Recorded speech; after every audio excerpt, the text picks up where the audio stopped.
हफ्तों से ईरान में जिस प्रकार के हालात हैं, जो क्रैक डाउन, जो किलिंग्स, जो डिमॉन्स्ट्रेशंस, प्रोटेस्ट हो रहे हैं ईरान के कई शहरों में, जिसमें तेहरान, शिराज, मशहद और बाकी शहरों में किस हिसाब से जो क्रैक डाउन्स चल रहा है, जो प्रोटेस्ट डिमॉन्स्ट्रेशन जो चल रहे हैं, उसमें भारत के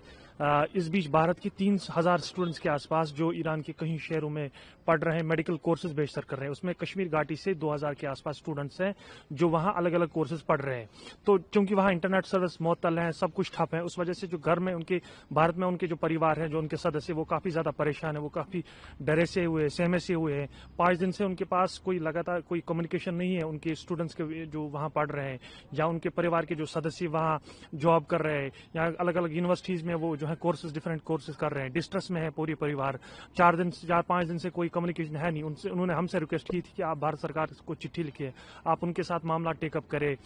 उनकी सुरक्षा के हवाले से, उनकी सेफ्टी के हवाले से, उनकी जो है वेलफेयर के हवाले से। हमने बाज़ाब्ता तौर देश के प्रधानमंत्री नरेंद्र मोदी जी को चिट्ठी भी लिखा है, देश के विदेश मंत्री को चिट्ठी लिखा है, जिसमें हमने उनसे रिक्वेस्ट की कि भारत के जो स्टूडेंट्स हैं, खुसूसन कश्मीर घाटी के जो 2,000 स्टूडेंट्स हैं, उनकी सुरक्षा को यकीनी बनाया जाए, उनकी सेफ्टी को जो है प्रायोरिटाइज बनाया जाए। हालांकि हमेशा जब भी जो ग्लोबल सतह पे जो अनप्रेसिडेंटेड टाइम्स होते हैं, चाहे वो बात ईरान की हो, इसराइल की हो, यूक्रेन की, या बाकी बांग्लादेश में जिस प्रकार से हमने गुज़श्ता सालों से जो है हालात देखे हैं, भारत सरकार हमेशा पेश रहती है उनकी सेफ्टी के हवाले से, उनकी सुरक्षा के हवाले से। मुझे लगता है कि आज भी जो भारत सरकार की जो मॉरल और कॉन्स्टिट्यूशनल ओब्लिगेशंस है, उनको हम एक बार फिर रिक्वेस्ट करते हैं कि जो हमारे बच्चे वहाँ अलग अलग रियासतों में पढ़ रहे हैं, अलग अलग शहरों में पढ़ रहे हैं, क्योंकि परिवार भी परेशान है, परिवार भी एंक्शियस है, फ्राइटनड है, डिस्ट्रेस में है। एक तो उनकी सुरक्षा को यकीनी बनाया जाए, दूसरा अगर भारत सरकार को लगता है कि सिचुएशन ज्यादा बद से बदतर हो रही है, सिचुएशन ज्यादा डिटोरेट हो रही है, भारत सरकार काउंटर पार्ट सरकार से जो है मामला टेकअप करा सकती है। हम भारत सरकार से रिक्वेस्ट करते हैं कि आप स्टूडेंट्स के संपर्क में रहें, आप स्टूडेंट्स को अगर लगता है उनको, वो बाज़ाब्ता तौर एक कम्प्रिहेंसिव इवैक्यूएशन प्लान भी वापस उनको ले सकती है, ताकि जो उनके पेरेंट्स परेशान भारत में है उनको सही ऑफ रिलीफ मिल जाए। आपका अभी कम्युनिकेशन नहीं हो पा रहा है 5 दिन से, उससे पहले जो कम्युनिकेशन हुआ, किस तरीके से आपको खबरें मिल रही थी वहाँ से, क्या बोल रहे हैं? 4-5 दिन पहले जो कम्युनिकेशन स्टूडेंट्स के प्रति था, हालांकि जो उन स्टूडेंट्स के कल रात को एक ग्रुप जो है स्टूडेंट्स का, जो इराक बॉर्डर से ट्रैवल करके गए थे 2-2.5 घंटा, उनसे लास्ट नाइट एक कम्युनिकेशन हो पाया, जिस वजह से वो कह रहे हैं कि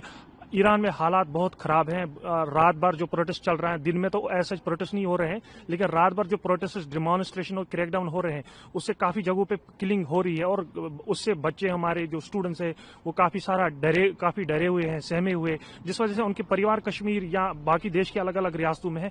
उससे वो ज्यादा डिस्ट्रेस में चले गए, उससे ज्यादा वो एंक्शियस हो गए। तो वो कह रहे हैं कि अगर भारत सरकार को लगता है कि इस प्रकार की सिचुएशन है, तो कि बाकी जो ममालिक के जो लोग, जो सरकारें हैं, या जिनके बच्चे वहां पढ़ रहे हैं, जिनके स्टूडेंट्स पढ़ रहे हैं, वो भी लगातार अपने स्टूडेंट्स के टच में है। लेकिन थैंक गॉड की भारत सरकार की तरफ से भी कम्युनिकेशन है कि वो अपने स्टूडेंट्स के साथ संपर्क में है, कम्युनिकेशन में है, और बाज़ाब्ता वो जो है कम्प्रिहेंसिव प्लान अगर उनको लगता है वो बना सकते हैं। जो क्लासेस हैं आपकी, अगर बातचीत हुई हो तो क्लासेस के बारे में क्या बोला जा रहा है? वहाँ चल रही हैं क्लासेस, बच्चे पेपर दे रहे हैं या क्लासेस अटेंड करें, क्या है? क्लासेस अगले 15 दिन के लिए जो है ईरान में बंद कर दी गई है। ऑनलाइन जो ऑफलाइन का जो क्लास मोड था वो ऑनलाइन कर दिया गया, चूंकि इंटरनेट सर्विस मुअत्तल है, तो ऑनलाइन भी क्लासेस जो है बंद की गई है। जिस प्रकार के हालात जो है, लग रहा है कि सिचुएशन डिटोरेट हो रही है। हम भारत सरकार से रिक्वेस्ट करते हैं कि जो है उनकी सुरक्षा की यकीनी बनाने के साथ साथ एक कम्प्रिहेंसिव प्लान इवैक्यूएशन का बनाया जाए, ताकि साया ऑफ रिलीफ स्टूडेंट्स को मिल जाए।